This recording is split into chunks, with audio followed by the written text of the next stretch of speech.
नमस्कार, आप देख रहे हैं ENS मीडिया। मैं हूं आपके साथ रजनी चौधरी। अभी बांका के जो है व्यापार मंडल सहयोग समिति में की एक बैठक रखी गई है और मैं यहाँ बांका में उपस्थित हूँ और जानना चाहेंगे बांका और भागलपुर के चेयरमैन साहब आए हुए हैं।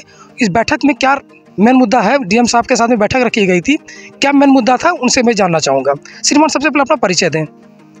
Jitendra Singh, the Bhagalpur Banka central cooperative bank के अध्यक्ष हुए। जिस प्रकार से आज एक बैठक रखी गई थी DM साहब के साथ में, धान को लेकर, फैक्स को लेकर क्या बातें हुई? देखिए, अधिप्राप्ति के संदर्भ में आज बैठक था और उस बैठक में जिलाधिकारी महोदय अध्यक्ष होते हैं जिला टास्क फोर्स के और सभी अधिकारी जो रहते हैं। तो एज ए टास्क फोर्स के मेंबर और कोऑपरेटिव बैंक के चेयरमैन की हैसियत से उस बैठक में शामिल हुए। उसमें होता है कि अधिप्राप्ति में समस्या कहाँ है, कहाँ परेशानी है, क्या दिक्कत है और पूरे जिले के किसानों का धान जो खरीद हो रहा है उसमें परेशानी किन किन बिंदु पर है। तो उसी संदर्भ में बैठक में हम लोग भाग लिए और अपनी बातों को रखे। सबसे बड़ी खामियां क्या है कि जिले का जो लक्ष्य का जो निर्धारण किया गया है वो उत्पादन के आधार पर नहीं किया गया है। जो पैक्सों को लक्ष्य बांटा गया है वो उत्पादन जो है, जो कृषि विभाग ने उत्पादन दिया है, उत्पादन रिपोर्ट के आधार पर जो है नहीं है। आप देख सकते हैं इसको, जो है उत्पादन के आधार पर नहीं है और वही डिमांड हम लोग किए DM साहब से। DM साहब ने भी सहमति दिया। मेन यही था कि सबको एक बराबर मिले, जो कि सब पूरा चाहे धुरैया रहे या अपना चांदन रहे, सभी लोग किसान बेच सकें, न्यूनतम समर्थन मूल्य का लाभ उठा सकें। हम लोग का यही प्रयास है। आपका क्या मेन मुद्दा क्या था कि किस हिसाब से मतलब ये देना चाहिए था आपको, जो कि DM साहब उस हिसाब से नहीं कर पाए हैं? नहीं, DM साहब में कहीं कोई कमी नहीं। हमारे युवा इस और अच्छे DM साहब हैं, कहीं कोई कमी नहीं है। नीचे स्तर से जिन्होंने भी इसको किया है वो गलत किया है, लक्ष्य का निर्धारण सही नहीं हुआ है। इसमें किस प्रकार से आप मतलब निष्पादन करने का काम करेंगे? बिल्कुल DM साहब करें, उनके संज्ञान में दिए, निश्चित तौर पे वो करेंगे।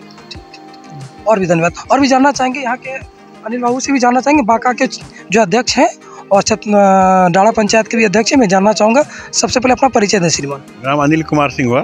मेन मुद्दा क्या था आज का? मेन मुद्दा कि देखिए, सबको लक्ष्य बराबर मिलना चाहिए, उत्पादन के अनुसार मिलना चाहिए। जैसे कि चेयरमैन साहब ने आपको बताया अभी कि लक्ष्य जो है सबको बराबर मिले, सभी मिल के काम करें। कोऑपरेटिव का मतलब होता है मिलजुल के काम करना। मेन परेशानियाँ क्या है? परेशानियाँ लक्ष्य को लेकर परेशानी है कि खरीदारी में लक्ष्य निर्धारण किया जाता है जिला से।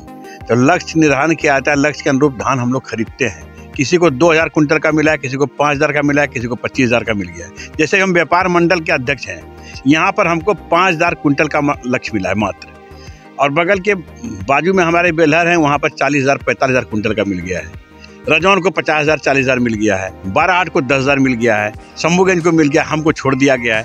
तो हम लोग को इसके लिए लड़ाई लड़ना है कि सबको बराबर मिले, सबका निगाह एक समान चलना चाहिए, खरीदारी सब लोग करें। अब इसी का हम लोग का मेन बैठक है। मतलब सही ढंग से बंटवारा नहीं हो पाया, जो कि जिसके कारण की मतलब परेशानियां हो रही है। विभाग के द्वारा और जिसके स्तर से किया गया हो, माने यह उत्पादन का बंटवारा सही ढंग से नहीं किया गया है। इसको जिलाधिकारी महोदय से हम लोग अनुरोध करेंगे और हम लोग संज्ञान में दिए हैं हमारे चेयरमैन साहब ने, और हम लोग चाहते हैं कि एक बैठक जिलाधिकारी के साथ हो, जो हम लोग अपनी वस्तुस्थिति को उनको बता सकें और सही आकलन हो सके। हम लोग चाहते हैं पारदर्शी तरीका से काम हो, सही काम हो। आप अपना श्रीमान परिचय दें। मैं श्री नारायण शर्मा सलील, भिखनपुर पैक्स अमरपुर का अध्यक्ष। और आपने बार बार समस्या के बारे में जानना चाहा, तो सबसे पहले आपको मैं धन्यवाद देना चाहूँगा कि आपने धान अधिप्राप्ति जैसे महत्वपूर्ण कार्यक्रम में हम अध्यक्षों से समस्या जानना चाहा। तो मूलभूत समस्या के बारे में भी आपको हमारे माननीय अध्यक्ष जी ने बताया, माननीय व्यापार मंडल अध्यक्ष जी ने बताया कि लक्ष्य के निर्धारण में यह मेरे जैसे लोगों के समझ के बाहर है। आप देखेंगे तो अमरपुर 41,928.50 क्विंटल उत्पादन है, ये विभाग कह रहा है, कृषि विभाग कह रहा है, और लक्ष्य इसको दिया गया है 23.37%। हाँ, दिया गया है। दूसरी ओर आप देखेंगे कि रजौन, हाँ, इसको माने 9,800 क्विंटल मात्र इसका लक्ष्य है, MT है, मेट्रिक टन। और दूसरी ओर देखेंगे कि जिसका कम है, बहुत कम है, हाँ, 33,117 मेट्रिक टन जिसका उत्पादन है, उसको लक्ष्य दिया गया 10,100 मीट्रिक टन। आखिर इसका आधार क्या है? इसको 30% लक्ष्य दिया गया, बेलहर को 45% लक्ष्य दिया गया। आखिर आधार क्या है? किसी को 23% लक्ष्य देते हैं, किसी को 17% देते हैं, किसी को 27% देते हैं, किसी को 45% देते हैं। आखिर इसका कोई आधार होना चाहिए ना।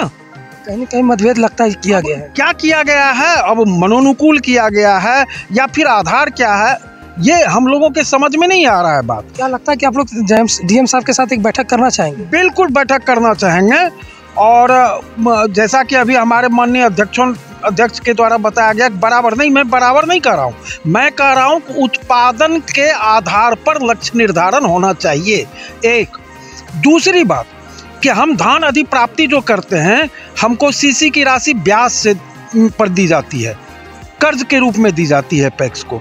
और अभी चावल उठाव के लिए जब हम कहते हैं कि हमको एसटीआर दीजिए, तो एसटीआर देने में गोदाम का अभाव बताया जाता है।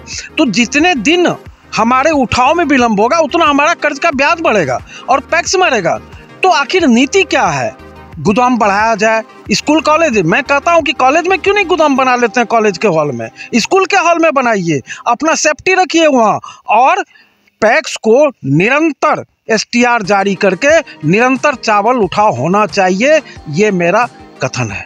मैं पंचकिशोर यादव, पड़रिया पैक्स अध्यक्ष, मैं इनकी बातों से सहमत हूँ। क्या चाहते हैं कि आप मतलब डीएम साहब आप लोगों के भी साथ में एक बैठक करें जिसके कि एक समानता बन सके? हाँ, हम लोगों के साथ में एक बैठक हो ताकि हम लोग अपनी बातों को रख सके उनके सामने। बिल्कुल बिल्कुल, धन्यवाद। और भी जानना चाहेंगे, श्रीमान अपना परिचय दें। संजीव कुमार यादव, तेलिया पैक्स अध्यक्ष। क्या जो सभी ने अपना बात को रखा है, क्या इस पे आप सहमत हैं? जी, जिन्होंने अनिल बाबू ने, अध्यक्ष जी ने, श्री नारायण शर्मा सलील सर ने बात रखी है जिन बातों को, उस बातों से हम लोग बिल्कुल सहमत है। और डीएम साहब के साथ हम लोगों की मीटिंग होनी चाहिए, हम लोगों की भी समस्या सुनी जाए ताकि सही निष्पादन हो सके और सभी को सही न्याय मिल सके, सभी किसानों को, सभी प्रखंड के किसानों को लाभ मिल सके।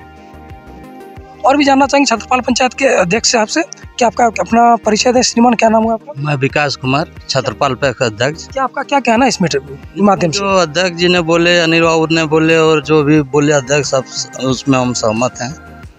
डीएम साहब मैंने एक मीटिंग रखे, उसमें हम लोग साथ रहेंगे, अपना बात रखेंगे, वहाँ तक पहुँचाएंगे समस्या को। बिल्कुल बिल्कुल, धन्यवाद। अब जिस प्रकार से बताया जा रहा है कि कैमरामैन को दिखाना चाहेंगे, कहीं ना कहीं मतभेद किया गया है, कहीं ना कहीं ज़्यादा और कम का मात्रा बताया गया है। इसमें ये लोग चाहते हैं कि एक बैठक रखें और इसमें एक सही निर्णय लेके और एक अपनी बातों को रख सके कि कहीं ना कहीं जो ये कम उत्पादन और लक्ष्य को मतलब समानता नहीं किया गया, कहीं ना कहीं ज़्यादा ऊंचा नीचा दिखाया गया है, जिस कारण की परेशानियां इन लोगों के साथ में है, जो कि चेयरमैन के साथ में बैठ के इन्होंने अपनी बात को रखा और ये चाहते हैं कि डीएम साहब के साथ में बैठक हो जो कि अपनी बातों को रख सके। आप देख रहे थे ENS मीडिया से रजनी चौधरी की रिपोर्ट। धन्यवाद।